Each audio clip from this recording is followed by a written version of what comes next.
j'explique toujours aux enfants, je pense que c'est vraiment important, si tu as de la colère en toi, c'est légitime.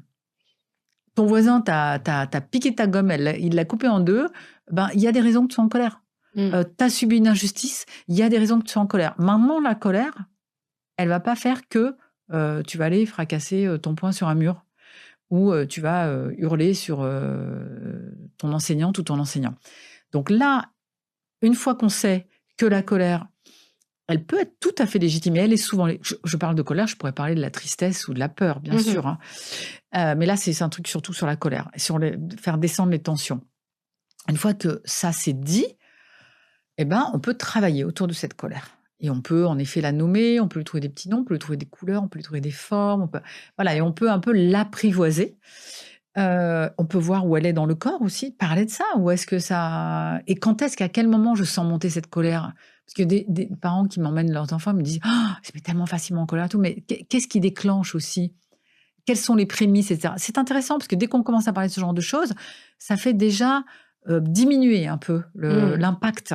L'exercice, c'est je serre mon poing gauche. Voilà. Je prends une grande inspiration. Je retiens l'air dans mes poumons pendant quelques instants, donc je me mets en apnée. Et pendant ce temps d'apnée, je vais cogner, pendant que je ne respire pas. Hein. Autant de fois que je peux, sans respirer. Dès que j'ai besoin de prendre la respiration, je souffle et je relâche. Et je laisse le mouvement faire œuvre, c'est-à-dire je sens la trace du mouvement dans mon corps, peut-être le relâchement, peut-être la lourdeur. On n'est pas obligé de le faire parler l'enfant tout de suite. Hein, on le laisse faire l'exercice, puis après on voit ça avec lui. Ensuite, on va faire exactement la même chose avec le poing droit. Inspire. Retiens ta respiration dans les poumons et cogne. On peut lui dire cogne, il adore parce qu'il va cogner ou elle. Cogne, défoule ta colère. Souffle et relâche. Super. Et tu le devines, la troisième fois, on va serrer les deux poings. Inspiration, rétention d'air, les poings bien serrés et cogne, comme si on faisait de la bosse. Si on est debout, on a les jambes légèrement fléchies. Voilà, et on est vraiment en posture de boxe. Hein. Et on peut l'appeler comme on veut. Moi, je me suis amusée à l'appeler la boxe féroce. Et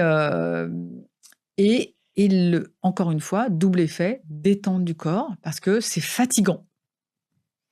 Et que l'enfant va se sentir... Voilà, on peut lui faire 2-3 fois de suite. Hein. Bon, c'est un exercice que je trouve plutôt efficace. Efficace. Oui. Et puis, encore une fois, les enfants sont contents de pouvoir s'exprimer, exprimer leurs émotions avec leur corps.